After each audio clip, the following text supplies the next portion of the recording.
This one is for Wasi Marshad. Hope I pronounced that right, mate. And he asked a good question. He says, what happens if you break down with a load on board?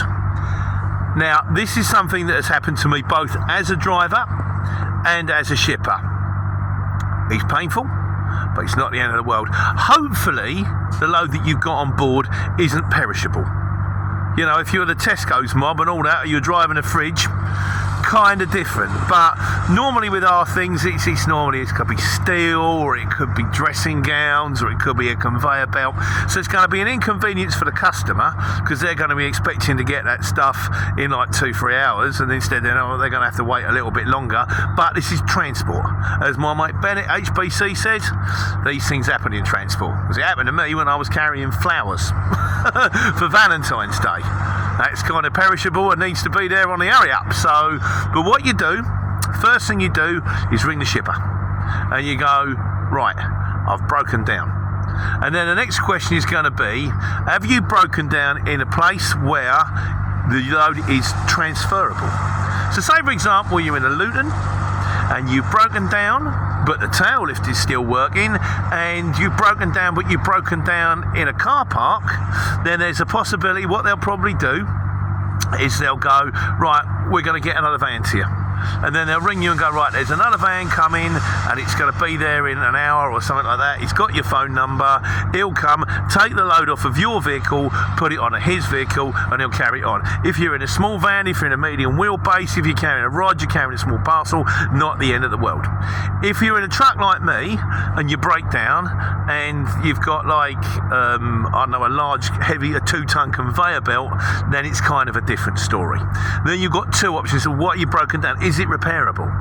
If it's a puncture, that's happened to me as well.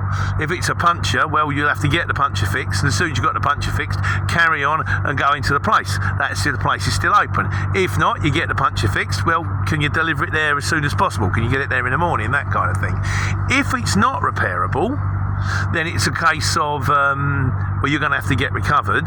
Well, then what we'll have to do is you're going to recover. Where you're going to get recovered to? I'm going to get recovered at Dunstable. Right. What we're going to do is, I mean, I'm lucky where I am on my base. We've got people around us with forks. So what they would do in that case, you'd get another lorry to come and meet you once you've been recovered back to the yard, depending what time you're going to get there. It might be later on that time. It might be that same day. Might be the next day. And I would meet the other lorry with the fork truck, and we would get the load off as best we can and get the other thing.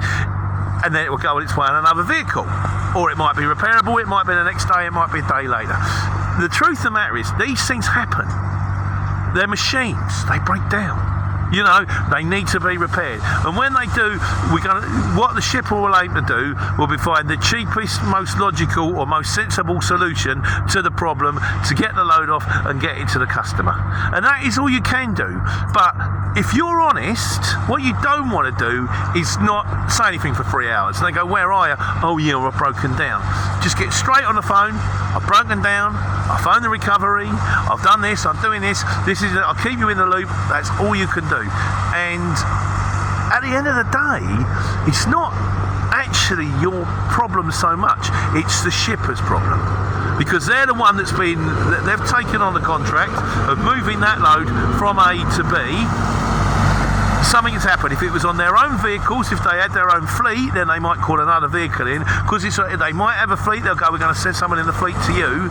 But you can only do what you can do. And if you're in a vehicle and for some reason the vehicle isn't going and there's nothing you can do about it, there's nothing you can do about it. So just a bit of politeness, a bit of courtesy and a bit of honesty, and between you, the shipper and the customer, it'll get figured out. The load will get there and you will get fixed, and another day go on to take care and take money.